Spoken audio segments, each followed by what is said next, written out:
Halo semuanya, perkenalkan nama saya Daniel Juan Aristajulu dengan NIM 11241024 dari program studi Informatika angkatan 24 dari Institut Teknologi Kalimantan. Baik, di sini saya akan mensosialisasikan perlindungan data pribadi untuk, game online. Nah, jadi saat kita asyik main game online, terus pernah nggak sih, kalian berpikir bahwa kita itu juga sedang mempercayakan banyak informasi pribadi kita, mulai dari email, riwayat, belanja kita di game tersebut, nomor telepon, hingga, mungkin data rekaman secara otomatis dan lain-lain. Nah, jadi mari kita bahas secara singkat gimana melindungi aset berharga kita itu di dunia digital ini, khususnya pada, game online. Nah, kabar baiknya Indonesia, sekarang itu memiliki Undang-Undang Perlindungan Data Pribadi atau UU PDP. Nah, undang-undang ini menjadi perisai hukum yang mewajibkan setiap penyedia layanan termasuk developer dan publisher game itu, untuk bertanggung jawab atas data yang mereka kumpulkan.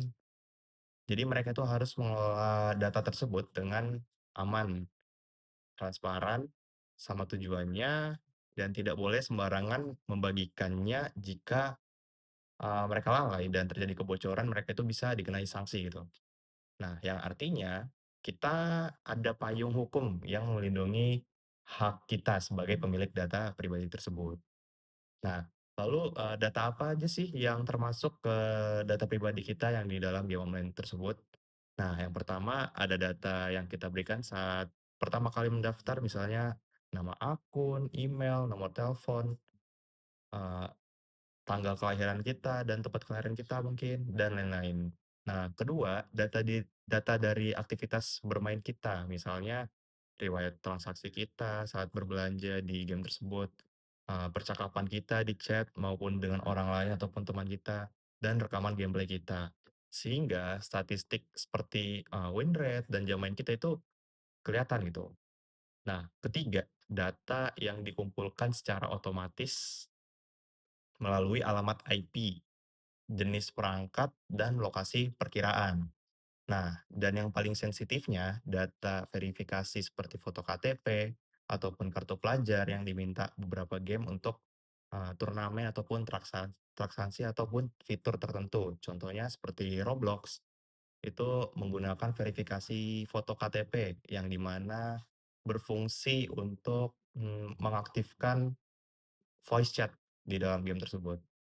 Nah, jadi untuk resiko kebocoran data, jadi jika data-data ini bocor, resikonya itu, nyata dan mengganggu. Yang paling ringan, akun game kita ya bisa diretas dan mungkin item-item berharga kalian juga bisa dikuras ya. Kita juga bisa menjadi target, phishing ataupun penipuan untuk mengatasnamakan support game tersebut. Nah, lebih berbahaya lagi kalau kita menggunakan data KTP kita, lalu, data KTP kita ini bocor dalam game tersebut. Nah, data itu bisa disalahgunakan tuh buat misalnya pinjam online, buka rekening palsu, dan kejahatan identitas lainnya. Bahkan aktivitas kita bisa dijual buat, menargetkan iklan yang, instruktif ataupun menyesatkan.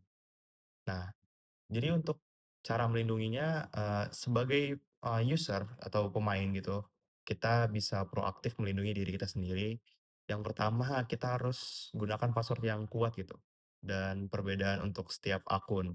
Jadi untuk, setiap akun pada game yang kalian mainkan, misalnya akun game ataupun akun pribadi kalian, boleh tuh password-nya dibeda-bedakan menggunakan kombinasi tertentu. Lalu, yang kedua, selalu aktifkan verifikasi 2 langkah atau 2FA jika tersedia ya di perangkat kalian masing-masing. Dan ketiga, selalu berhati-hati dengan permintaan verifikasi KTP. Kita pastikan dulu, itu dari platform resmi atau tidak. Dan yang keempat, jangan, asal klik link mencurigakan gitu dari dalam chat game-nya. Dan yang kelima, buat email khusus tuh hanya untuk mendaftar game tersebut. Jadi agar email utama yang kita gunakan itu tetap aman. Dan terakhir, mungkin kita rajin aja sih update game dan sistem operasi buat nutupin celah keamanan. Jadi dengan langkah sederhana ini kita bisa main game lebih aman, tenang, dan tentram. Jadi buat kalian selamat bermain dan jaga baik-baik data pribadi kalian. Terima kasih.